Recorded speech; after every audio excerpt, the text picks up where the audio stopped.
राधे राधे प्रिय भक्तों, श्री कृष्णदास जी शिवन्य चैनल में एक बार फिर से आपका स्वागत है। और आज की वीडियो भी है बाकी वीडियोस की तरह बहुत ही खास, क्योंकि आज मैं आपको बताने वाली हूँ बसंत पंचमी के बारे में संपूर्ण जानकारी। मतलब शुभ मुहूर्त, बसंत पंचमी क्यों मनाया जाता है, बसंत पंचमी का महत्व के साथ ही संपूर्ण पौराणिक कथा। तो चलिए बिना समय गवाए शुरू करते हैं बसंत पंचमी की संपूर्ण जानकारी के बारे में। तो प्रिय भक्तों, जैसा कि हम जानते हैं कि ऐसी मान्यता है कि वसंत पंचमी के दिन 10 प्रमुख श्लोकों से माँ सरस्वती की आराधना करने से सभी कार्यों में सिद्धि प्राप्त होती है। शिक्षण संस्थानों और विद्यार्थियों के लिए ये दिन वरदान की तरह है। वैसे तो ये दिन हम सबके लिए एक बहुत ही अनोखा उत्सव मनाने का दिन है। तो प्रिय भक्तों, माँ श्री महासरस्वती का प्राकट्य और उनकी आराधना का पावन पर्व माघ शुक्ल पंचमी बसंत पंचमी 14 फरवरी बुधवार को हर्षोल्लास के साथ मनाया जाएगा। माघ माह में सूर्य से कुंभ राशि में प्रवेश होने के साथ ऋतुओं के राजा बसंत का पर्व रति का महोत्सव शुभारंभ होता है। बसंत ऋतु की संपूर्ण अवधि अति शुभ फलदायी होती है, किंतु पंचमी तिथि ज्ञान की अधिष्ठात्री देवी माँ सरस्वती का प्राकट्य पर्व है, इसीलिए यह दिन और भी शुभ फलदायक हो जाता है। इस ऋतु को मधुमास भी कहा जाता है, क्योंकि इस दिन के बाद ना तो अधिक सर्दी पड़ती है और ना ही अधिक गर्मी। इस मौसम में संसार के लगभग सभी वृक्ष पुरानी पत्तियों को त्याग कर नई पत्तियों और पुष्प को जन्म देते हैं। फलों में श्रेष्ठ आम पुष्प बौर भी इसी अवधि से दिखाई देती है। चारों ओर हरियाली और पुण्य की पुष्प ही पुष्प नजर आते हैं। मधुमक्खियों और भौरों का झुंड पुष्प लताओं पर मंडराता रहता है। वातावरण में भीनी भीनी सुगंध सी महकने लगती है और मस्ती छा जाती है। मौसम में भारी परिवर्तन दिखाई देता है। सृष्टि से जड़ता तोड़कर चेतनता प्रदान करने वाली माँ सरस्वती का इस दिन जो कोई भी पूजन करता है, वह विद्या और ज्ञान दोनों प्राप्त करता है। चारों ओर उसका आदर सत्कार होता है। ऐसी मान्यता है कि इस दिन 10 प्रमुख श्लोकों से माँ सरस्वती की आराधना करने से सभी कार्यों में सिद्धि प्राप्त होती है। शिक्षण संस्थानों एवं विद्यार्थियों के लिए ये दिन वरदान की तरह है। कोई भी विद्यार्थी श्रद्धा और विश्वास से माँ सरस्वती की आराधना करता है तो वह परीक्षा अथवा प्रतियोगिताओं में कभी फेल नहीं होता। जिसे सभी श्लोक न आते हों तो इस 10वें श्लोक से भी माँ को प्रसन्न कर सकता है, जो श्लोक इस प्रकार है। एम वित्तमे नदी तमे देवी तमे सरस्वती अप्रशस्तरा अप्रशस्तता एव स्मसी प्रशस्तिमम्ब नस्कृधि। अर्थात मातृ गणों में श्रेष्ठ, देवियों में श्रेष्ठ हे माँ सरस्वती, हमें प्रशस्ति यानी ज्ञान, धन व संपत्ति प्रदान करें। यहाँ नदी रूपा सरस्वती का आध्यात्मिक भाव सुषुम्ना नाड़ी से है, जो ईड़ा व पिंगला दोनों के मध्य भाग में स्थित है। यह मूलाधार में दोनों के साथ युक्त है। यही आध्यात्मिक त्रिवेणी है। अतः बसंत पंचमी के दिन है। हे माता, तुम सभी देवियों में सर्वश्रेष्ठ हो, उज्ज्वल हो, ज्योतिर्मय हो, ब्रह्मरूपा हो। जो कोई भी तुम्हें ब्रह्म रूप में ध्यान करता है वही तुम्हें जान सकता है। इस प्रकार के भाव के साथ माँ सरस्वती की आराधना करनी चाहिए। तीनों लोकों 14 भुवनों सहित इस चराचर जगत में छाए अंधकार को दूर करने की अधिष्ठात्री देवी माँ सरस्वती को जो भक्ति पूर्वक पूजा करता है, उसे ज्ञान रूपी धन की प्राप्ति होती है और उसके साथ अज्ञान का अंधकार भी नष्ट होता है। आदि शक्ति माँ पार्वती से प्रादुर्भूत माँ सरस्वती की अनुकंपा से जड़ता में भी चेतनता का संचार होने लगता है।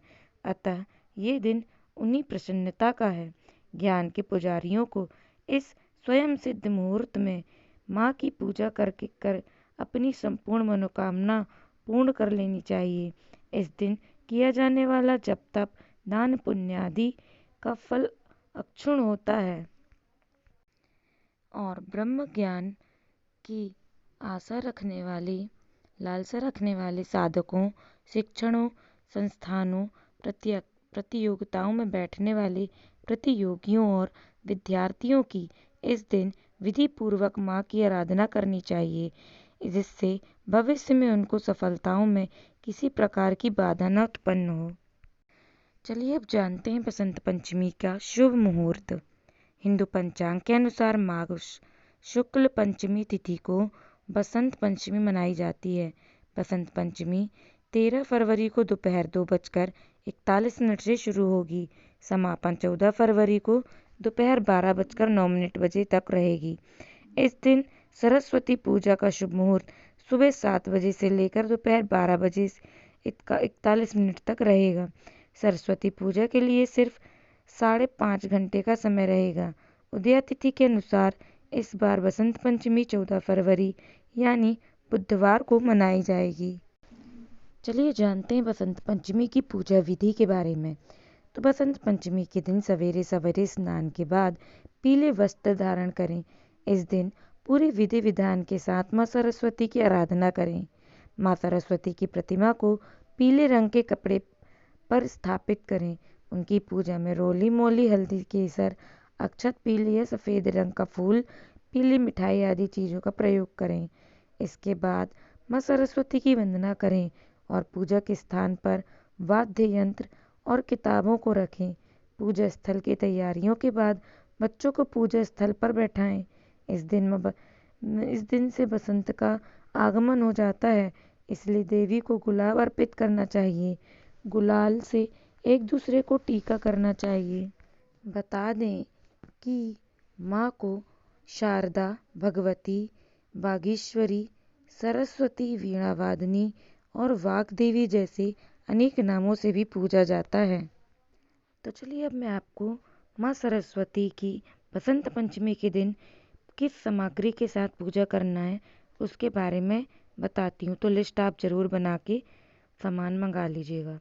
माँ सरस्वती की पूजा के लिए पीले फूल, पीले अक्षत, सुपारी, दूर्वा, केसर, माँ सरस्वती की प्रतिमा, गणेश जी की प्रतिमा, गंगा जल, तुलसी पत्ता, पीले रंग की साड़ी, चुनरी, नारियल, पुस्तक, सिक्का, पान का पत्ता, पीले रंग का गुलाल, पूजा के लिए छोटी चौकी, इत्र, कलम, दवात वाद्य यंत्र, हवन कुंड, पंचमेवा, सूखा नारियल, आम का पत्ता, तिल, धूप दीप, रोली मोली, कपूर, घी, कलश और भोग के लिए राजभोग, मालपुआ, सूजी का हलवा, बूंदी, पीले चावल और बेसन का लड्डू में से किसी भी चीज़ का भोग आप अपनी श्रद्धा अनुसार लगा सकते हैं।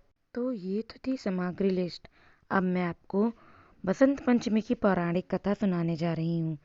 तो पौराणिक कथा के अनुसार बसंत पंचमी की कथा सृष्टि के प्रारंभिक काल में भगवान विष्णु की आज्ञा से ब्रह्मा जी ने मनुष्य योनि की रचना की, परंतु वह अपनी सर्जना से संतुष्ट नहीं थे। तब उन्होंने विष्णु जी से आज्ञा लेकर अपने कमंडल से जल को पृथ्वी पर छिड़क दिया, जिससे पृथ्वी पर कंपन होने लगा और एक अद्भुत शक्ति के रूप में चतुर्भुजी सुंदर स्त्री प्रकट हुई, जिनके एक हाथ में वीणा, दूसरा हाथ वर मुद्रा में था, वहीं अन्य दोनों हाथों में पुस्तक एवं माला थी। जब इस देवी ने वीणा का मधुर नाद किया तो संसार के समस्त जीव जंतुओं को वाणी प्राप्त हो गई। तब ब्रह्मा जी ने उस देवी को वाणी की देवी सरस्वती कहा। सरस्वती को बागेश्वरी, भगवती, शारदा, वीणा वादिनी और वाग्देवी सहित अनेक नामों से पूजा जाता है। संगीत की उत्पत्ति करने के कारण वह संगीत की देवी भी हैं। बसंत पंचमी के दिन को इनके जन्मोत्सव के रूप में भी मनाते हैं, क्योंकि वह यही दिन था जब माँ सरस्वती का प्राकट्य हुआ था। पुराणों के अनुसार श्री कृष्ण ने सरस्वती से खुश होकर उन्हें वरदान दिया था कि बसंत पंचमी के दिन तुम्हारी भी आराधना की जाएगी। इस कारण हिंदू धर्म में बसंत पंचमी के दिन विद्या की देवी सरस्वती की पूजा की जाती है। तो इस दिन बसंत का भी आगमन होता है और आज ही के दिन से यानी बसंत पंचमी के दिन से ही हमारे वृंदावन धाम में श्री राधा कृष्ण की होली का उत्सव जो है वो उसकी शुरुआत हो जाती है और फिर होलिका दहन के बाद रंग पंचमी तक होली का त्यौहार वृंदावन में चलता रहता है। तो ये थी संपूर्ण जानकारी बसंत पंचमी के बारे में, जिसमें हम माँ सरस्वती को पूजा कर प्रसन्न कर उनसे मनचाहा वर प्राप्त कर सकते हैं। तो आप भी एक बार माँ सरस्वती को सच्चे दिल से पूजा अर्चना कर प्रसन्न अवश्य करें और उनसे चिन्मय भक्ति का वरदान मांगें और सबको सुखी रहने का वरदान मांगें। तो आज के लिए बस इतना ही। मिलते हैं हमारे नेक्स्ट वीडियो में। अगर आपको वीडियो पसंद आई हो तो चैनल को सब्सक्राइब करें। आज के लिए बस इतना ही। राधे राधे, जय श्री कृष्ण।